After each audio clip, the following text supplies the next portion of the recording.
Bakit hindi nangingitlog ang iyong manok? 7 totoong dahilan at solusyon kung bakit hindi nangingitlog ang iyong manok. May manok ka ba na nasa tamang edad na pero ayaw pa ring mangitlog? Kumpleto sa feeds pero wala pa rin? Sa video na ito sasabihin ko sa iyo ang 7 totoong dahilan kung bakit hindi nangingitlog ang manok at ang tamang solusyon. Huwag ka munang magpalit ng feeds, baka management ang problema. Number 1, kulang sa ilaw. Alam mo ba na ang manok ay kailangan ng 14 hanggang 16 oras na liwanag araw-araw para mangitlog? Kapag kulang sa ilaw, hindi gumagana ang reproductive system. Kahit maganda ang lahi, walang itlog. Solusyon: maglagay ng bombilya sa kulungan. Pwede sa umaga o gabi, basta kumpleto ang oras ng ilaw. Pangalawa, mali ang feeds. Hindi lahat ng feeds ay pangitlog. Kung grower feed pa rin ang pinapakain mo, hindi talaga mangitlog yan. Kulang sa protein, calcium. Solusyon: gumamit ng layer feeds. Dagdagan ng shell grit o calcium source. Pangatlo, stress ang manok. Kapag stress ang manok, unang nawawala ang itlog. Mga sanhi ng stress: maingay na kapaligiran, may sudden noise, tahol ng aso at iba pa. Siksikan sa kulungan. Kapag overcrowded ang alaga, stress yan. Sa cage-free system, 5 manok, bawat 1 square meter na espasyo ang kailangan. Palipat-lipat ng kulungan. Kung nangingitlog na ang manok, dapat wala ng pagbabago sa kanilang nakasanayang lugar para hindi sila ma-stress at manibago.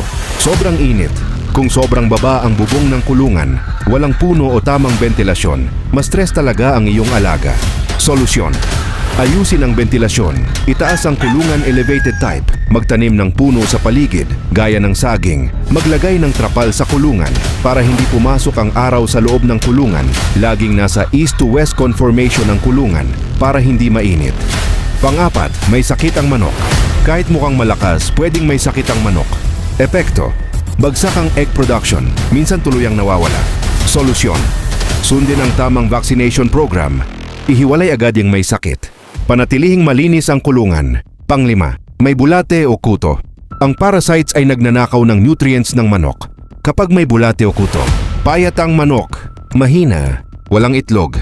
Solusyon: regular na deworming. Linisin ang kulungan. Gumamit ng ash bath o Entylize. Pang-anim, bata pa o matanda na. Hindi lahat ng manok ay sabay-sabay mangitlog. Ang normal, 18 hanggang 22 weeks nagsisimula. Kapag matanda na, natural talagang bumababa ang itlog. Solusyon: huwag magmadali. Planuhin ang replacement ng layers. Pang-7, kulang sa tubig. Tandaan mo ito, 70% ng itlog ay tubig. Kapag kulang sa tubig, titigil agad ang pangingitlog. Solusyon: laging may malinis at sariwang tubig. Iwasan ang baradong inuman. Kaya tandaan, hindi feeds lang ang dahilan kung bakit hindi nangingitlog ang manok. Ayusin mo ang ilaw, nutrisyon, kalusugan, stress management,